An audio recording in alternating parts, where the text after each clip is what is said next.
tsiku la lero kudomvera pano ndi Panyasa Voice Box pamene mapereka mpata kwa Amalawi osiyanasiyana kuzatha kulankhulapo kukometsera mbali ya ndale imene iwowo amaona kuti iwathandiza. Ena amasapota zipani zotsutsa, ena amasapota chipani cholamula cha Malawi Congress Party. Ndiye pano tabwera ndi mzimayi wina amene akunena kuti chipani cha Malawi Congress Party sichikutuluka mboma, ndipo ngati winawe ukumalota kuti MCP ituluka mboma ungomweratu panado chifukwa kuti pa 16 September pano udzagwa ndi PP MCP itawina. Ndiye limodzi pano Panyasa Voice Box ndimve amene wakulankhula akamaliza motuza maganizo anu in the comment section below pompano Panyasa Voice Box.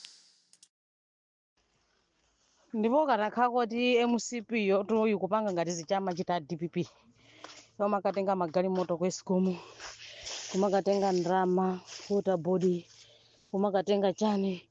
kukanakhala kuti mapanga zimene zijazo ndama zikupita m'misonkhano ikanayaluka kopya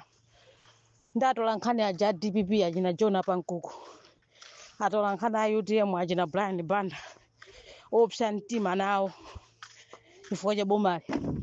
akanayiyalutsa MCP pano tamasowa zolankhula okhaso amanena kuti kusiyana kwa DPP ndi MCP fora MCP sagwirisira ntchito ndrama zaboma kumapitisa kuchipani okhatola nkhani amalankhula nde iwowo akafulankhula kuti chani akulankhula kuti cha inu MCP iwina ife tili pa ground pano iwina MCP lamulilaso ndipo MCP sidzatulukaso mboma tizingosintha ma president eyetu 2030 akhala wakumpoto ndamene alamulire Malawi mpaka 2040 tosakhawinaso wambali naso ndamene adzalamulireso dziko li la Malawi lino olamulira akhala MCP tisingosintha mbali zochokera ma president